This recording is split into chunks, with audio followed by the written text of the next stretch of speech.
안녕하세요. 한민족의 비밀 코드 검노인 첫 번째 영상 진행하겠습니다.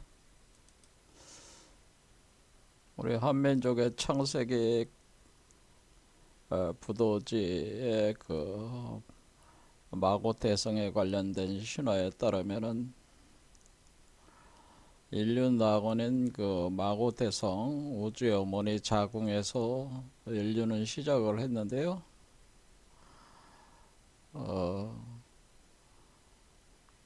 지위의 부족으로 인해서 그 지소 씨가 그 지유를 섭취를 하질 못하고 그 우주목인 포도나무의 그 열매 포도를 직접 독성이 있는 그 뱀독이 있는 독성이 있는 열매를 섭취함으로써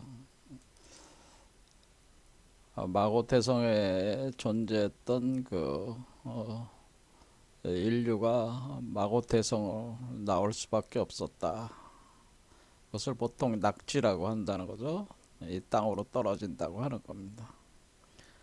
그러니까 요걸 요 존재를 이제 마고라고 이렇게 보면은 원래 머리 위쪽에 세계에서 있었다가 밑으로 내려와 가지고 아래쪽으로 출산하는 개념이 되는 거죠.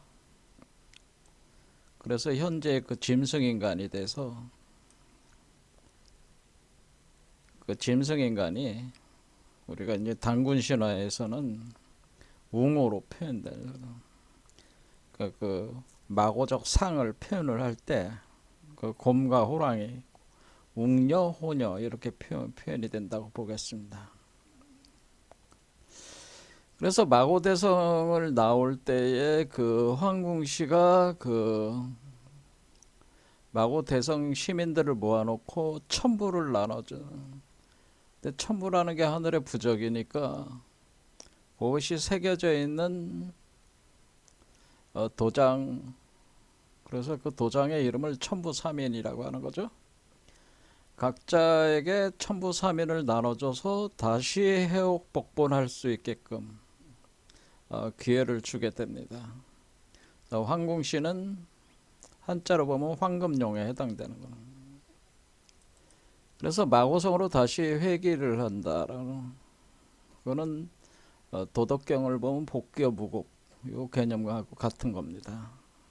선도에서 보통 복귀 무국이라고 하는 거죠. 그러니까 다시 회귀를 하려면은 천부사면을 보유를 하고 있으니까 지금 가장 큰 문제가 그 지유 부족에 의해 가지고 이 문제가 이제 발생을 했으니까 우리 인간의 몸속에 짐승 인간의 몸속에서 지유를 충분히 생산을 해야 된다고 하는 거죠. 그래서 나오는 거를 이렇게 하강하는 걸로 보고 올라가는 거를 이렇게 상승하는 나무로 그리면은 여기서 극적반이 일어나면서 상승하게 되는 거는 충분한 지유가 확보가 되기 때문에 됐기 때문에 가능하다고 하는 거죠. 그래서 이번에는 그 열매가 밑으로 떨어지지 않고 위로 나가는 거죠. 그러니까 머리 위로 출산을 하게 된다는 거. 그래서 여기 머리 위에 있는 것처럼 머리 위로 출산을 하게 된다. 그러니까 요게 밑으로 떨어지지 않고 이제 위로 나오게 된다고 하는 거. 요게 열매에 해당되기 때문에 그렇다는 거죠. 그럴 때 우리가 여기 밑에 그 우유와 여기 이제 바다가 보이는 곳이기 때문에 여기가 이제 우유 바다를 형성을 해서 선도에서는 그걸 기회라고 한다고 하는 거죠. 그래서 우유 바다를 산스크리트어로는 크시라 사무드라라고 또는 사가라 그렇게 사무드라 또는 사가라 이렇게 피는. 그래서 크시라 샤본 사무드라라고 하는 바로 우유바다를 우유가 충분히 그 찼기 때문에 요 차게 되는 그 양적으로 축적되는 그 양 자체가 우리가 이제는 그 야산 이달서서에 홍역하겠다 그러면은 약 1260년의 시간이 걸린다고 표현을 하셨는데 그분께서는 그래서 1260년 중에 요거는 약 36년간의 그 시간의 에너지가 여기 투입이 돼야 된다는 거죠. 그래서 여기 36궁이라고 하는 거죠. 여기 36궁으로 만들어내야 된다. 그래서 소강절의 그 시를 보면은 36궁 도시춘이라고 하는 게 있습니다. 소강절 천군월굴 라는 시를 보면은 36궁 도시춘에서 요게 36궁에 해당되는 그러니까 1260 중에서 36수가 차감이 되면서 나오는 거죠. 자, 그 문제는 나중에 그 역학을 할 때 좀 더 상세하게 보도록 하겠습니다.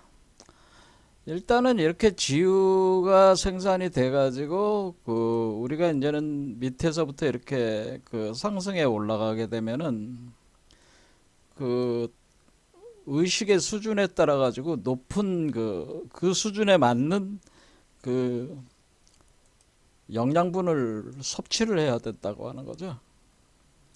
처음에는 크시라 사무드라 여기서부터 시작해 가지고 레벨이 높아질수록 높은 수준의 그러니까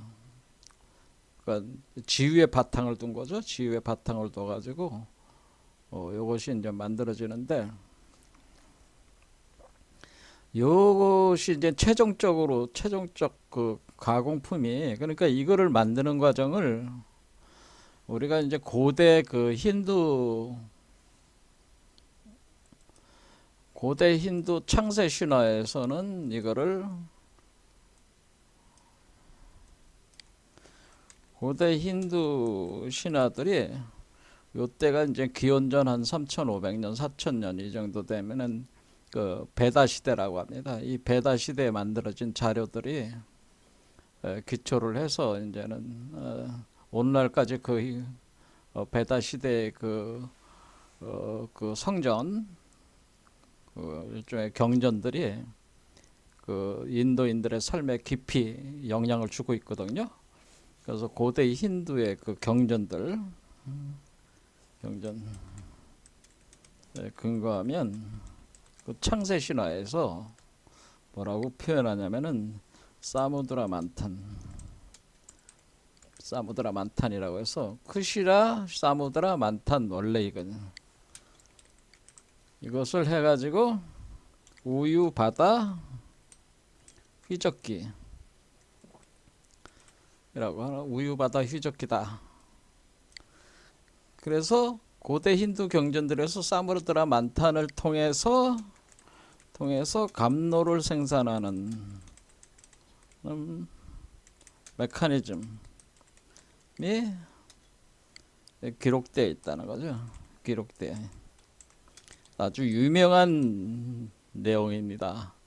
그래서 지난 시간에 그 캄보디아에 가면 앙코르와트 같은 데 거기에 이렇게 부조물로 이렇게 부조가 되어 있는 것이 그게 이제는 사무드라 만탄에 관련된 얘기들이 그러니까 마하바라타라고 하는 그 서사시를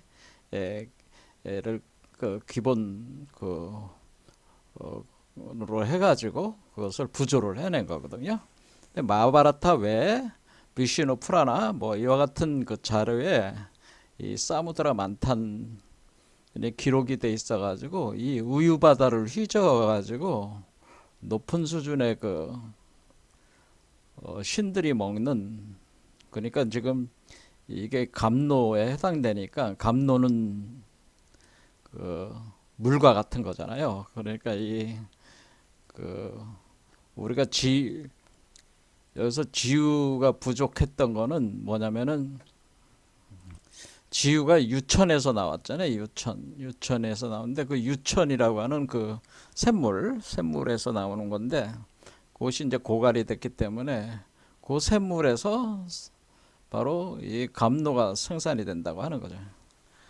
그래서 이 감로 생산 메커니즘에 대한 레시피, 메커니즘, 과정, 그러니까 제조 과정이 여기에 이제 기록이 돼 있다고 하는 겁니다. 그러면은 이와 같이 이 감로 생산에 대한 메커니즘이 우리 한국 사상하고 뭔 관련이 있냐를 이렇게 이제는 이 감로라고 하는 거와 감로와 한국 사상 관계. 일단은 이제는 관계성을 이제는 설명하게 이제 계속 이제 하다 보면 이제 나오겠지만은 이 감로에 대한 거는 한국 사상에서는 그 감로해인으로 나와요. 감로해인. 그래서 여기에 해인가라고 있어요. 그 교감요록에.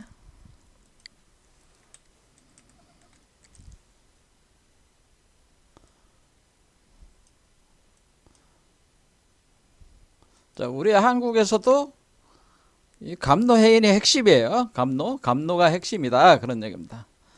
자, 그래서 해인가다. 요 해인이 바로 천부삼인이다. 여기서 천부삼인이라고 하는 것이 바로 해인입니다. 같은 겁니다. 그래서 이 그 천부삼인을 이 교감요록에서는 해인으로 이제 표현을 한 거죠. 그리고 이것이 그 불교 같은 것에서도 해인으로 표현을 하는 겁니다. 그래서 여러분들이 해인사 들어보죠. 해인사. 해인과 같은 게 있네. 해인. 해인이다. 인이잖아요. 해인. 바다 해자다가 인이니까 우유바다를 휘저어서 감로를 생산하는 거잖아요. 감로를 생산하게 하는 하나의 그 인이다. 도장이다. 이렇게 보시면 되겠습니다. 그게 천부삼인과 같은 얘기다. 해인은 곧 천부삼인이다.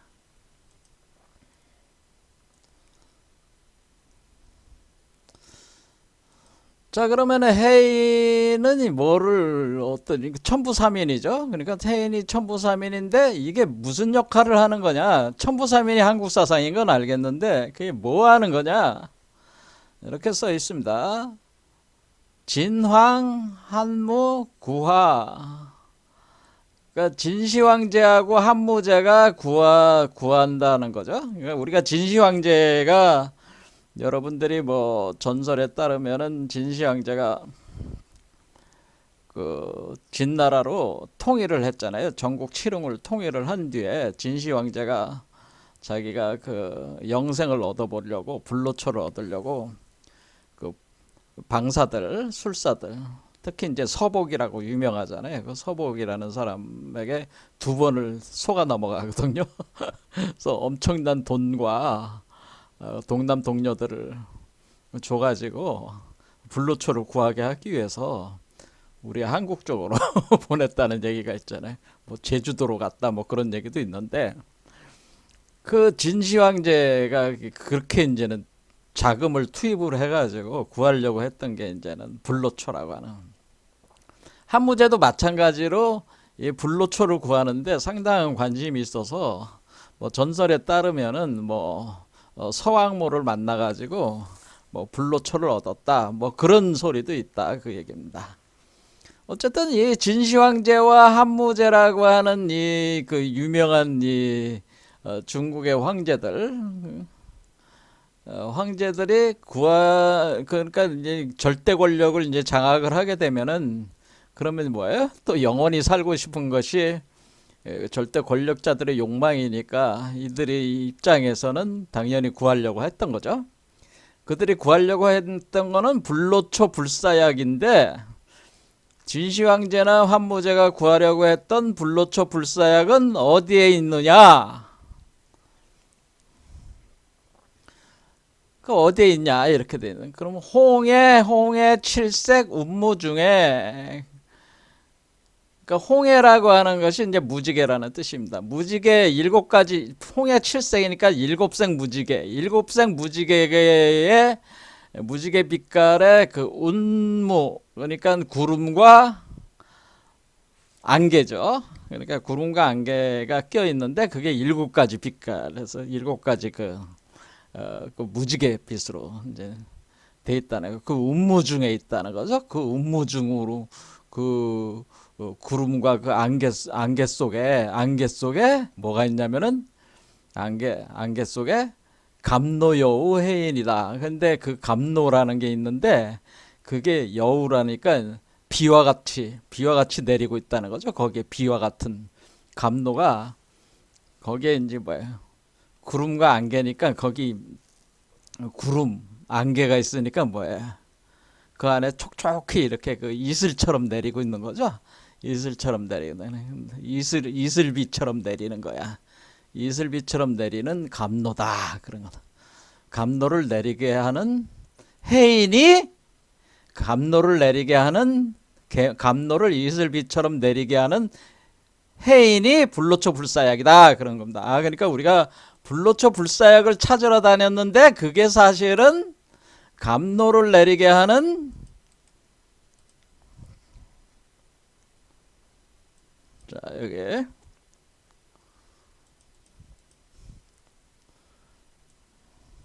자, 불로초 불사약 불로초라고 하는 거 불로초 불사약 불로초로 불사약을 만드는데 불사약은 바로 그것이 천부인이야. 천부인이 바로 불사약이야. 죽지 않는. 그러니까 원래 그 마고성 안에서는 마고성에 있을 때는 죽지 않았다는 얘기야. 그러니까 이게 천부인이 그게 천부인데 그 천부인이 바로 해인이고 해인이 해인에서 뭐가 나온다는 거야? 이슬비 같이 감로를 내리게 한다는 이런 거니까 우리 한국 사상이 감로 사상, 감로 해인 사상이라고 하는 거예요. 자, 그래서 여기만 나와 있는 게 아니고 이제 나중에 이제는 그 의상조사, 그 화엄일성 법궤도를 보면 거기도 나와 있고, 그리고 우리가 이제는 강진산 선생의 그 현무경에도 나와 있는데 그런 내용들이 나와 있는 거죠. 그래서 그때 감로를 내리게 한다고 하는 거예요. 그래서 감로를 내리게 해가지고 이 감로로 뭐냐면 홍익인간을 하는 홍익인간 하게 하는 물질. 그러니까 이 세상 사람들에게 이득을 준다는 거는 뻥치는 게 아니고 이렇게 뭐 관념적인 얘기라는 게 아니고 실제적인 이 감로를 줘야지 감로를 사람들한테 줘야지 이게 홍익인간이 된다는 거예요. 그러니까 홍익인간은 사람을 이롭게 한다는 것은 그 사람에게 감로를 주는 것이다 그런 겁니다. 그러니까 즉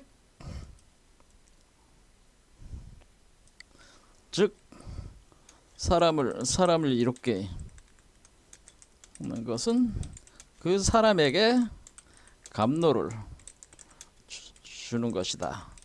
그 사람에게 이롭게 해준다게 하는 것은 그 사람에게 감로를 주는 거야. 이런 걸 이제 접하군생이라고 하는 겁니다. 접하군생. 그러니까 사람들 무리에게 그 감로로 넣어가지고 그러니까 넣어가지고 그 변하게 한다는 거죠. 변하게 한다는 그 접하군생이라고 하는 겁니다. 그래서 감로를 준다. 홍익인간. 그러니까 홍익인간은 천부인이 있어야지 홍익인간 하는데 천부인이 하는 거는 해인이고 해인의 역할이고 해인은 이슬비 같은 감로를 내리게 하는 거니까 천부인이 있는 사람은 천부인을 쓸 수 있는 사람은 바로 이슬비 같은 감로를 내리게 해서 사람들에게 그 감로를 준다고 하는 거죠. 몸에다가 흡수를 시켜주는 거예요. 그 사람에게 그 사람 몸에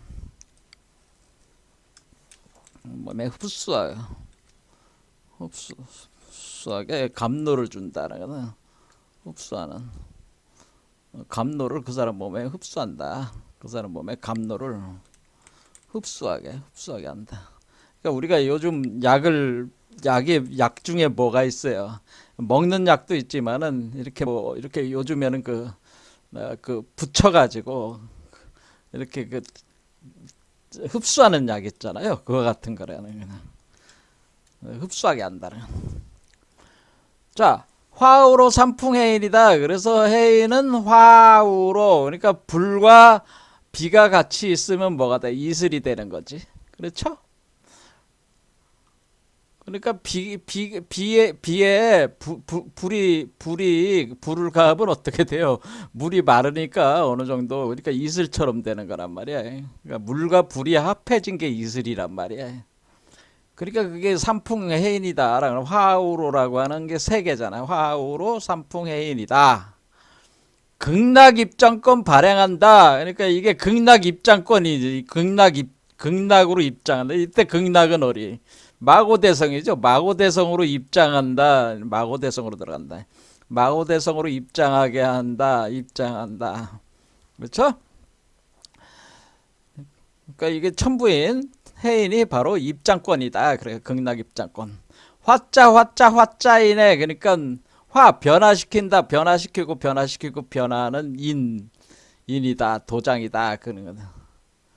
그럼 무소불능 해인이다. 그래서 우리는 여기 해인가를 보면은 이 감노가 곧 해인에서 나오는 거고 해인은 곧 천부인이니까 천부인을 쓸 수 있는 사람은 이 감노를 통해서 사람들에게 그 필요한 사람들에게 공급을 해서 해주는 것이 그래서 그 사람들을 변화시키는 것 다시 극락으로 다시 들어갈 수 있게끔 변화시켜 주는 것이 바로 홍익인간이다 이렇게 보면 되겠네요. 자 석정가 그러면 이 석정가는 게 이게 바로 그 유천이라고 하는 거죠. 그 지소 씨가 먹던 유천인데 그 돌샘물이죠. 돌샘물. 석정가 샘 그러니까 우물정자니까 우물 그러니까 돌우물이라는 거 돌우물에 있는 석정가. 그 물이 석정 우물 속에 있는 물이 바로 이 감노다 그 얘기입니다. 생명수 샘물이 출렁출렁 온 천하 만국이 다 통해서 도각사기 그러니까 독하고 악한 그래서 사악한 기운을 기운을 흡수한 사람이라도 이 셈에 오면 차셈에 오면 불상이요 이게 몸을 상하지 않는다. 그러니까 지금 지금 뭐가 문제였어요? 지금 그 포도를 직접 먹는 바람에 그 뱀독에 걸렸잖아요. 그러니까 뱀독을 다 치유를 해준다 그 얘기입니다. 이재석정 천정수는 1차 음지 연수요. 1차 음지 연수요. 음지 연음자는 그러니까 한 번 마시고 또 마시고 또 마시고 또 마시면은 불사영생하는 것이 바로 이 천이다. 그래서 이게 바로 지소 씨가 지유를 먹던 그 천이죠. 근데 이 천에서 우유가 나오는 게 아니라 이제는 뭐가 나온다는 거야. 감노가 나온다. 그래서 감노의 물이 생명수가 거기서 쏟아져 나온다고 하는 겁니다. 자, 그래서 우리가 이제는 그 마고성으로 다시 돌아가는 그 회복되는 마고성에 있는 그 유천이라고 하는 것은 바로 그 우물인데 그 우물에서는 그 불사영생의 샘물이 나오는 것이다. 그것이 바로 감노다. 감노와 같은 것이다. 그런 얘기죠. 그러니까 우리 요것만 보더라도 우리 한국 사상은 뭐야? 감노해인 사상이라. 감노해인 사상.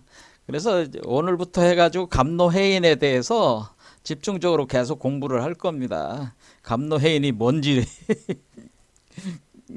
그래서 감노해인을 이렇게 그 공급할 수 있는 사람이 천부인을 가진 사람이고 그 사람이 바로 그러니까 이래 천부인을 가졌다 안 가졌다 이렇게 알 수 있는 건 뭐예요? 가졌더라도 못 쓰는 사람이 있으니까 천부인을 가지고 그리고 용서할 수 있는 사람이 바로 깨달은 자야. 그러니까 이게 그러면 이렇게 그러면 천부인을 이게 용서할 수 있다는 거는 감노를 생산해서 공급할 수 있는 사람이라고 생각해도 되겠죠? 그러니까 우리가 깨달은 사람, 각자라고 하는 것은 각 깨달은 사람들은 감노를 생산해서 공급할 수 있는 사람이다. 그러면은 감노를 생산해서 공급할 수 없는 사람은 깨달은 사람이 아니다. 그렇게 볼 수가 있는 거죠. 그러니까 우리가 이게 과학이라고 제가 얘기를 했습니다. 그러니까 네가 깨달았다, 내가 깨달았다 이렇게 다른 데 가서 얘기하려면은 자기가 깨달았다고 자부를 하려면은 스스로가 돌아봐서 생각해봐라 이거죠. 그러니까 너가 감노를 생산해서 타인에게 공급할 능력이 되냐? 그럼 내가 깨달았다고 인정을 해준다 그런 얘기입니다. 그러면은 저만 인정하는 게 아니라 보편적으로 인정이 되는 거죠. 그냥 감노라는 게 이 사람에게도 주고 저 사람에게도 줄 수가 있는 거니까 보편적이고 객관적이고 실증적으로 어떤 개방적으로 우리가 이것을 우리가 증명할 수가 있다고 하는 거죠. 깨달음에 대한 증명이래. 그러니까 그러니까 깨달았다고 떠든다고 해서 깨달은 게 아니고 깨달음에는 반드시 이와 같은 증명이 따라야 된다고 하는. 근데 그 증명의 핵심 요소가 감노다 그런 얘기입니다. 자, 그래서 우리 한국 사상도 이제 감노 사상이라는 거를 어느 정도 이제 완전하게 여러분들이 이해를 못했지만은 감노라는 게 이런 게 있구나. 야, 이렇게 생각하시면은 그러면 이 감노라고 하는 것이 이거 어떻게 생산을 한다는 거냐? 근데 이 양반 얘기로는 뭐 우유 바다를 뭐 휘저어 가지고 이걸 생산한다는데 그게 그 메커니즘이 고대 인도의 그 창세 신화에 나왔다고 하니까 그걸 한번 봐야겠구먼 이런 생각이 좀 들지 않겠어요? 그 다음에 이제 우리가 이제 그 본격적인 얘기에 들어가기 전에 여러분들이 이제는 관세음보살이라는 게 있죠. 관세음보살. 반야신경에 보면은 관세음보살이 나오잖아요. 관세음보살. 그러니까 반야신경에 어떻게 써 있어요? 반야신경을 보면은 관세음보살 행심 반야바람에 일다시 예? 그렇게 진행을 하잖아요. 그래서 관세음보살이 운행한다. 관세음보살이 운행을 할 때 그 행심 아주 깊고 깊은 물 속에서 운행을 한다는 거예요. 운행할 때 행심한다는 거다. 그럼 반야바람이라는 과정이 일어난다고 한 거죠. 일체 온 개공. 그렇죠. 그래서 그런 식으로 이제 반야신경이 그 첫 문장이 들어가잖아요. 그때 그 관세음보살이 여러분들이 이 관세음보살이 반야신경과 또 뭐 어디에 있어요? 그다음에 천수경 같은 그러니까 맨날 우리 여기 스님들이 새벽에 일어나면은 뭐 새벽에 일어나서 천수경이라는 걸 외웁니다. 천수경을 독송을 하는데 보통 많이 천수경일 때는 처음에 읽을 때 거기 감노차를 마신다 거기 써 있어요. 그러면서 그 천수경은 사실은 천수간음을 뜻하는 겁니다. 천수간음. 그러니까 관세음보살도 일종의 종류가 한 32가지 정도 돼. 32가지? 또 어떤 사람은 33가지라고 그러는데 다양한 관세음보살이 있는데 이 관세음보살의 특성이 뭐냐면은 관세음보살은 그러니까 우리 한국의 불교 사상에 있어서 중요한 그거를 하는 사람이 존재가 관세음보살이죠. 그런데 저쪽 티벳에서도 뭐해? 달라이라마를 뭐라 그래요? 달라이라마? 달라이라마가 거기 그저 원래 그 최고 적이잖아요. 거기 그 양반이 사시는 것도 뭐라 그래? 포달락궁이라고 그러잖아요. 포달락궁. 포달락.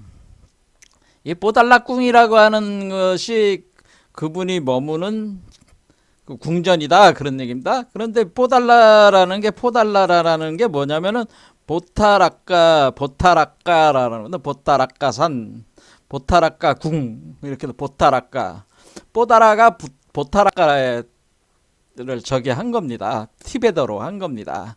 근데 보타라까라고 하는 것은 보타라까는 관세음보살이 사는 곳입니다. 관세음보살이 머무는 그 일종의 절벽과 같은 곳이 거기 여기 보면 이렇게 관세음보살이 여기 관세음보살이 이렇게 있단 말이에요. 관세음보살 이게 보타라까 그러니까 뽀달락궁 보타라까. 그래서 이 달라이라마를 관세음보살의 화신으로 봅니다.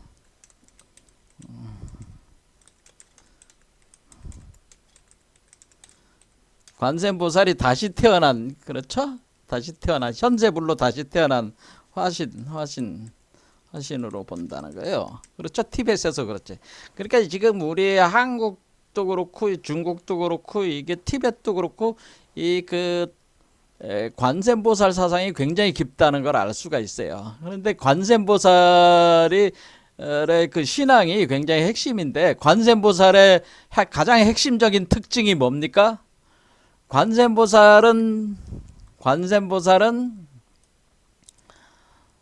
뭘 가지고 있어요? 관세음보살은 그쪽이 그 감노병을 들고 있어요.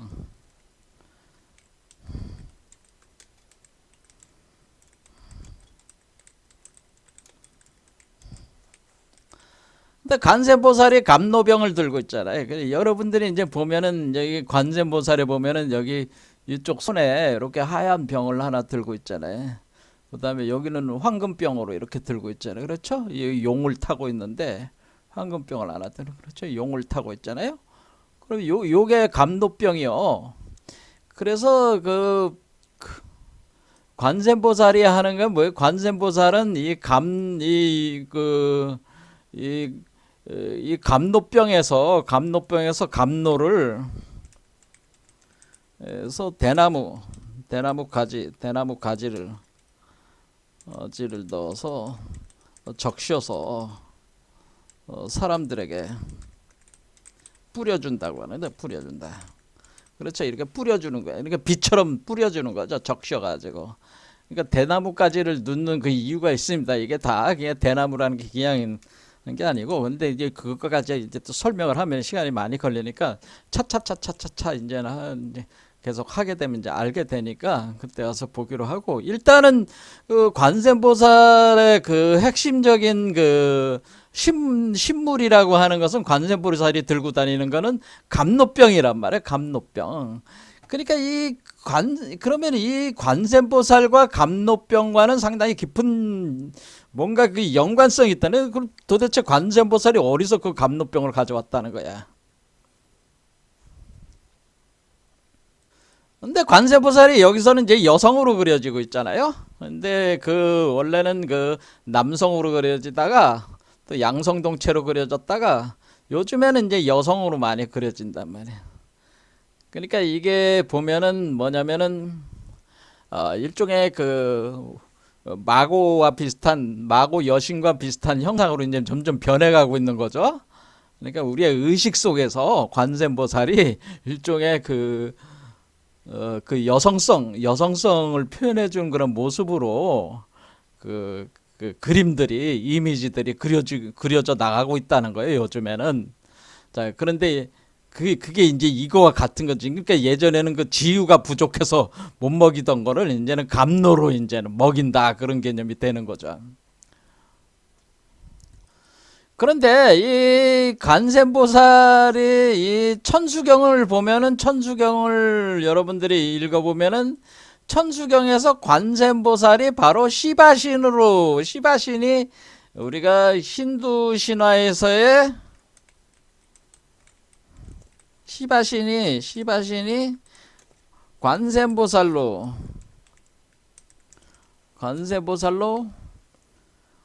이쪽에 변형이 일어났다는 것을 알 수가 있어요. 그러니까 시바신의 그 어떤 행위들이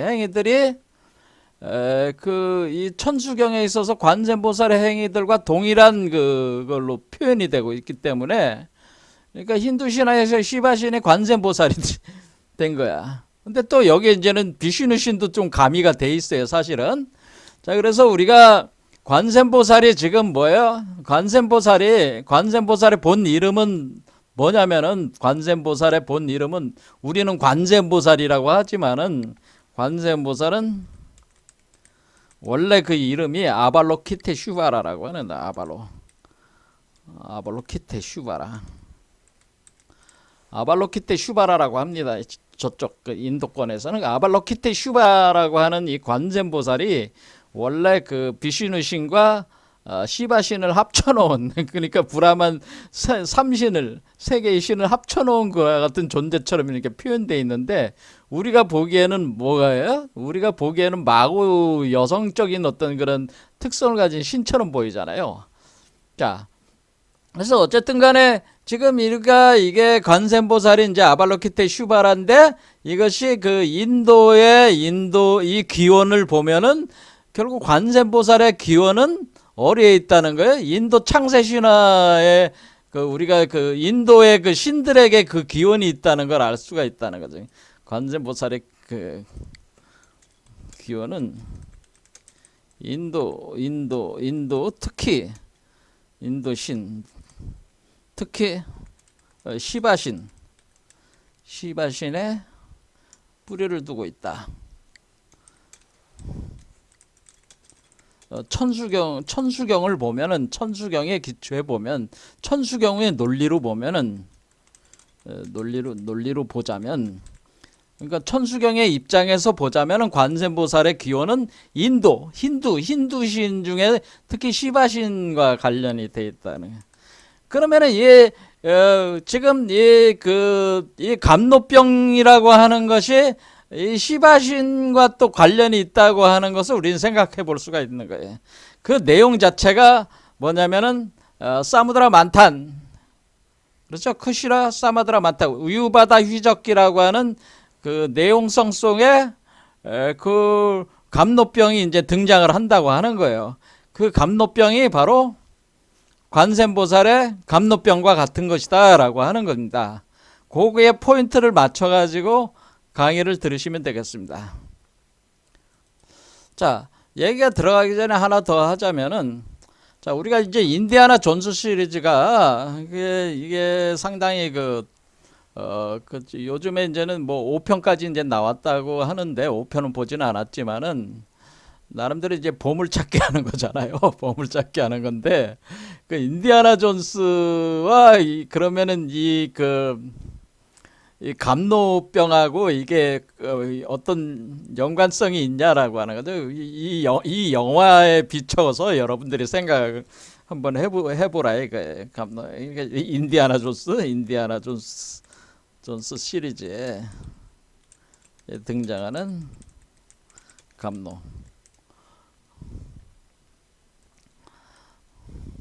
어디에 등장하냐면은, 여러분들이 이제는 지난 시간에는 레이더스, 인디아나 존스 1편의 레이더스에서는 그 성괴가 등장하면서 성괴 안에 세 가지 보물, 두 개의 석판, 아론의 쌍난 살구지팡이, 그리고 만나 항아리. 그래서 만나와 그 다음에 듄이라는 영화에서 나오는 스파이스 이런 개념들하고 연결돼 가지고 제가 설명을 했고, 그 다음에 인디아나 존스 시리즈에서 3편에 이제는 뭐냐면은, 여기에 뭐예요? 그 최후의 성전이, 최후의 성전, 그러니까 최후의 마지막 그 성스러운 전쟁이란 뭐 그런 뜻인데, 최후의 성전의 내용에 보면은 여기에 핵심적인 보물이 뭐가 나와요? 성배가 나오죠. 성배가 나옵니다. 성배. 일단 감노를 담고 있는, 그러니까 성배가 바로 감노병입니다. 감로를 담고 있는 병, 감로를 담고 있는 잔. 자, 그래서 우리가 잔을 표현할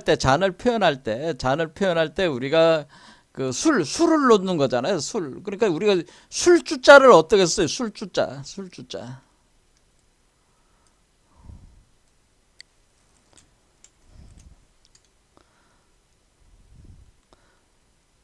이게 여러분들이 이제 술이다 그러면 무슨 주 그러잖아요. 무슨 주 그렇죠? 미강주 뭐 그렇죠? 이화주 뭐 그런 식으로 주자를 쓰잖아요. 주자. 그 주자를 쓸 때 주자는 그 옆에 뭐가 붙어 있어요? 요 당유자가 붙어 있단 말이야. 당유자. 그러니까 이게 사실은 이 지금 봉황체가 되는 거야. 그러니까 술을 마신다는 거는 봉황체가 되는 건데 이 주자에서 이 유라고 하는 거는 유는 닭을 뜻하는 거잖아요. 유가.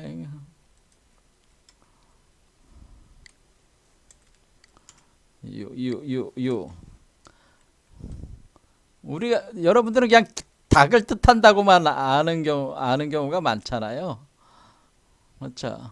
당유자. 이 당유자가 뭐를 뜻하냐면은 유자가 여기 저번에 봤지만 술병을 뜻한단 말이야. 술병. 그러니까 술병을 뜻해. 또 술병, 술잔 이런 걸 뜻한단 말이야.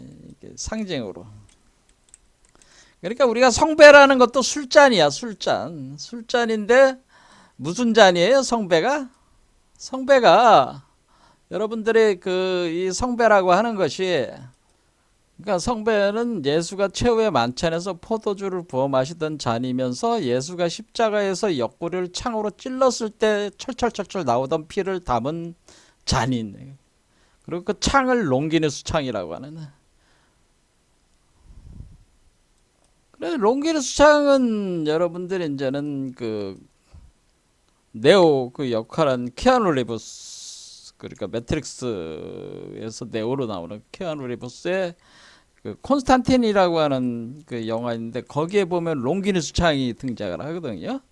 그래서 롱기누스 창이라고 있습니다. 근데 왜 그러냐면 이 성배와 롱기누스 창을 가지고 아리마대 요셉이라는 사람이 그걸 가지고 영국으로 갔다는 얘기가 있어요. 영국으로 갔다는 얘기가 있어서 그 후손이 어부왕이다. 뭐 그런 전설 같은 얘기가 있습니다. 성배의 전설에서는. 그런데 이제는 그 성배를 그래서 그 원탁의 기사들이 이제 모여 있을 때 아더왕하고 모여 있을 때 그 어부왕이 이제는 나타나 가지고 이 성배를 찾으러 오라고 이렇게 하거든요. 그래서 이제는 그 원탁의 기사들이 성배를 이제는 찾으러 가는 그런 게 이제는 내용들로 또 나오게 되는데, 그것도 파시발이라는 사람이 이제 그 기사가 이제 찾게 되죠. 근데 지금 성배가 어리다는 거예요, 지금. 그래서 사실은 이 성배가 사실은 뭐 여기 등장하는 인디아나 존스 시리즈에 등장하는 그 성배인데, 이 성배가 어떤 역할을 하면은 성배에다가 물을 담아 마시면은 죽었던 사람도 다시 살아난다는 거야. 물을 담아 마시면 죽은 사람도 살아난다. 그래서 그 이제 영화를 보면은 여기 해리슨 포드가 인디아나 존스가 나오잖아요. 그다음에 쇼 코네리가 해리슨 포드 여기 인디아나 존스의 아버지로 나오잖아요. 그래서 둘이서 결국에는 성배가 있는 자리에서 쇼 코너리가 이제 총에 맞아서 죽었잖아요. 죽으니까 인디아나 존스가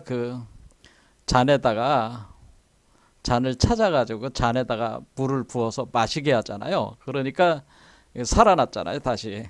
그러니까 이게 성배가 이제는 우리가 보면은 지금 감노해인 거기 보면은 지금 여기 마치 해인과 같은 역할을 하는 거죠. 해인.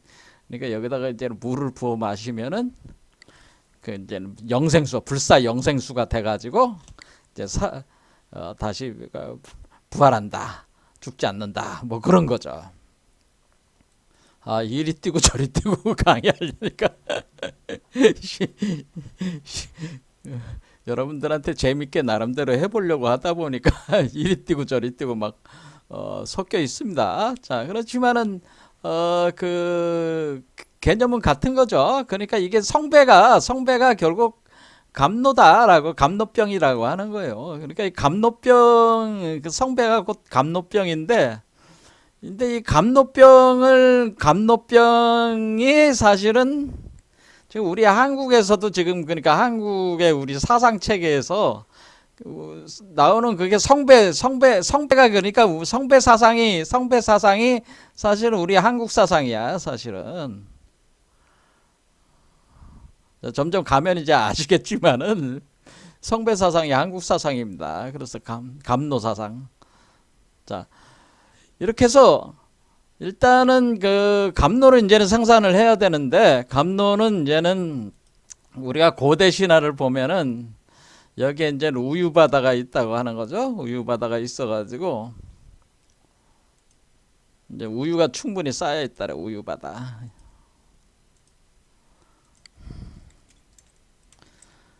그럼 우유바다를 휘젓는다. 그럼 우유바다를 왜 휘젓게 되냐? 크게 이제는 우리가 뭐냐면은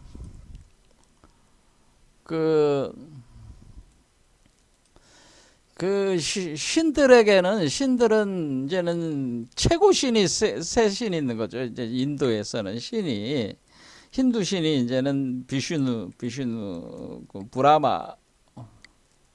브라만, 비슈누, 시바 뭐 이렇게 있다. 브라마, 비슈누, 시바 이렇게 이게 이제는 트리무리티라고 해서 삼신인데, 요 신 외에 이제 또 신들이 있는데, 신들이 그 크게 이제는 둘로 나눠가지고 하나는 대바신족 있고요. 또 하나는 아수라신족이 있어요. 아수라신족.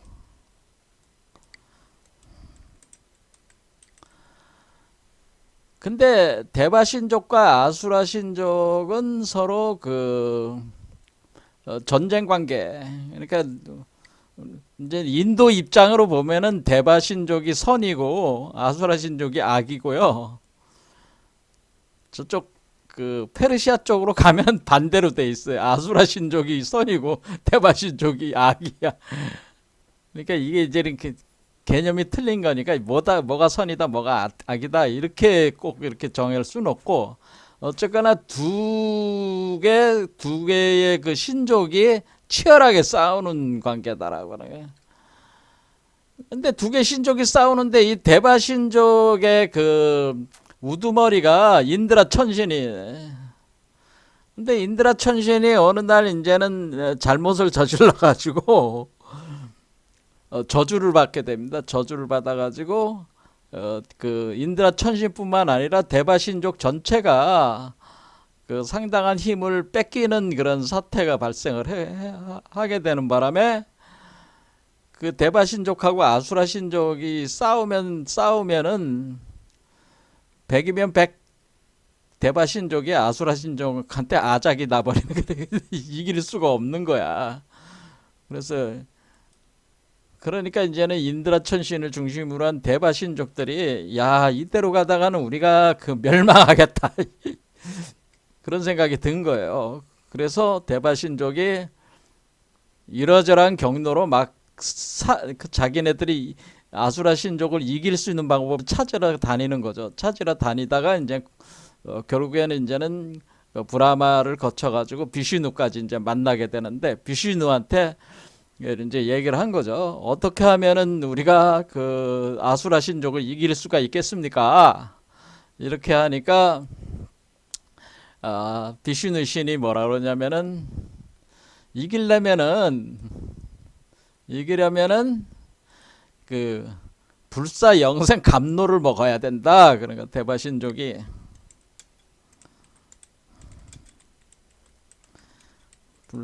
불사 영생을 주는 감로를 섭취해야 된다.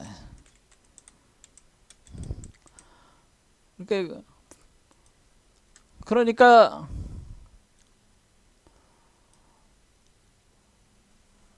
그때 이제 그 비슈누 신이 어디 누워 있었냐면은 요 그림으로 이제 표현되어 있는데, 여기 이제 바다잖아요. 바다인데 거대한 뱀이 있어요. 이걸 아디세사라고 그래요. 아디세사. 그러니까 뱀들 중에서 첫 번째로 태어난 뱀이 있어요. 우주뱀. 근데 우주뱀 여기가 근데 요 바닷물이 우유바다이기 때문에 우유바다 여기 아래 누워 있었던 거죠. 이렇게. 그러니까 뱀 위에 누워 있었던 거대한 뱀. 그런데 찾아가서 보니까 이거 어떻게 하면 이기냐 하니까 감로를 섭취해야 된다 그 얘기야. 그러니까 그럼 감로를 섭취를 해야 되는데, 그러니까 암리타라고 하는 건데 감로를 섭취해야 되는데, 감로를 섭취하려면은 내가 지금 누워 있는 이 바다를 휘저어야 되는데, 휘저어가지고 그거를 추출해내야 되는데, 우유바다를 휘저어서 추출해내야 되는데, 그러려면은 그 대바족의 힘만 가지고는 안 돼. 반드시 아수라 신족하고 같이 힘을 합해야 돼. 합해서 이걸 휘저어야 된다. 그런 얘기예요. 그러니까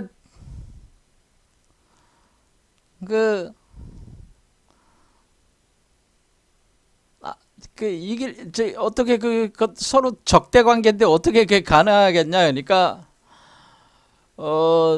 일단 속여라. 속여. 왜냐면은 같이 감로를 생산해서 같이 나눠 먹자고 그렇게 속여라.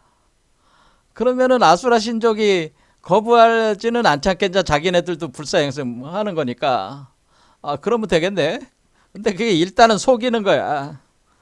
그래서 대바 신족이 아수라 신족한테 가가지고, 야, 이게 우유바다를 휘저으면은 이제는 암리타 감로가 나오니까 그 같이 휘저어가지고 그 작업을 같이 해보자 해서 아수라 신족의 동의를 얻었어요.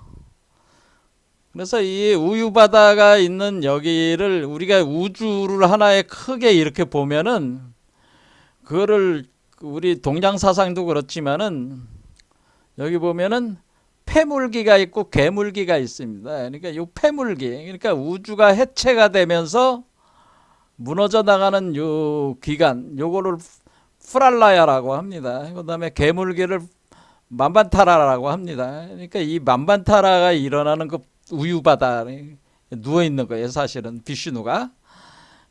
그래서 여기가 시간적으로 보면은, 원형적 구조로 보면은 여기가 프랄라야 기간이야. 그러니까 지금 우유가 충분히 쌓였으니까 어떻게 돼요? 이제 해체를 해야 되는 거야. 해체. 그러니까 우유가 충분히 쌓였으니까 해체 작업을 해야 된다. 새로운 창조 작업에 들어가야 된다. 그러니까 요거 만반타라다. 여기 기간은 이제 만반타라.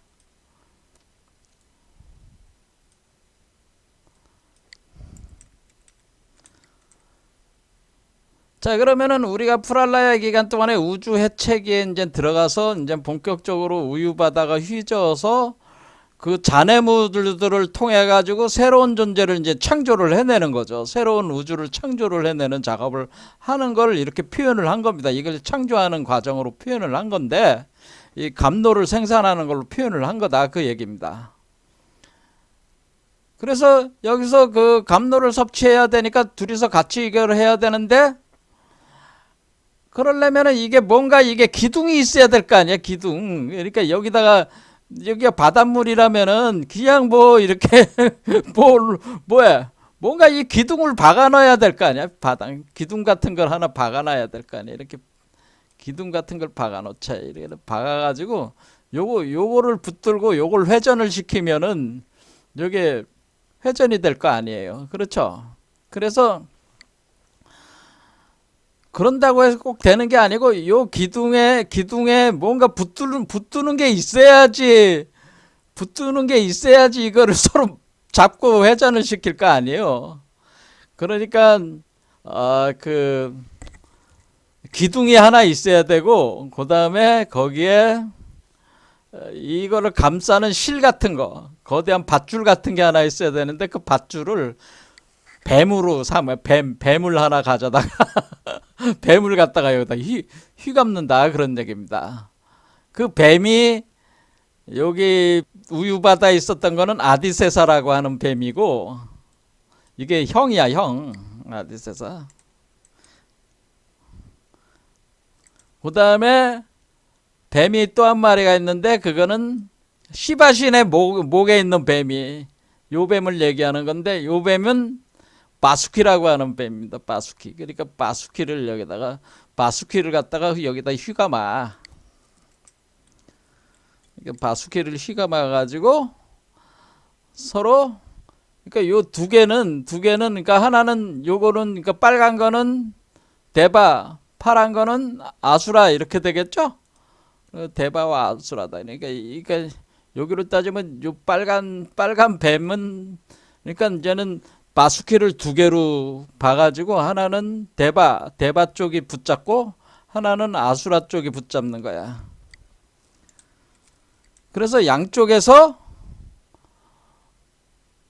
이게 지금 이쪽에서 잡아당기면 이렇게 휘감게 되고 이쪽에서 잡아당기면 이렇게 돌게 되고 그러니까 좌선 우선 이렇게 막 휘젓는 겁니다. 이렇게 휘젓는 작업을 하는데 대바신종은 이 구조로 보면은 이제는 그 바수케 꼬리 쪽을 잡은 꼬리라. 근데 꼬리를 잡았다. 맨 처음에는 대바가 우리가 머리를 잡고 너네는 꼬리를 잡으라 그러니까 아수라 쪽이 뭔가 여기에 음모가 있는 것 같아가지고 아니야 네가 꼬리 잡고 우리는 머리 잡을게 이렇게 한 거야. 속일 줄 알고 바수키 머리를 잡고 이렇게 한 거야. 그러니까 이게 여기는 대바가 여기 있고 여기가 이렇게 있어가지고 이렇게 서로 잡아당겨야 되지 않겠어요? 그러니까 요걸 파란 요 뱀을 기준으로 본 거야 사실은. 이렇게. 그러면 파란 뱀으로 보면은 여기가 꼬리 쪽이 되거든요. 여기가 실제로 머리를 그려놨지만 꼬리 쪽이야. 이쪽은 머리 쪽이 되는 거야 역으로.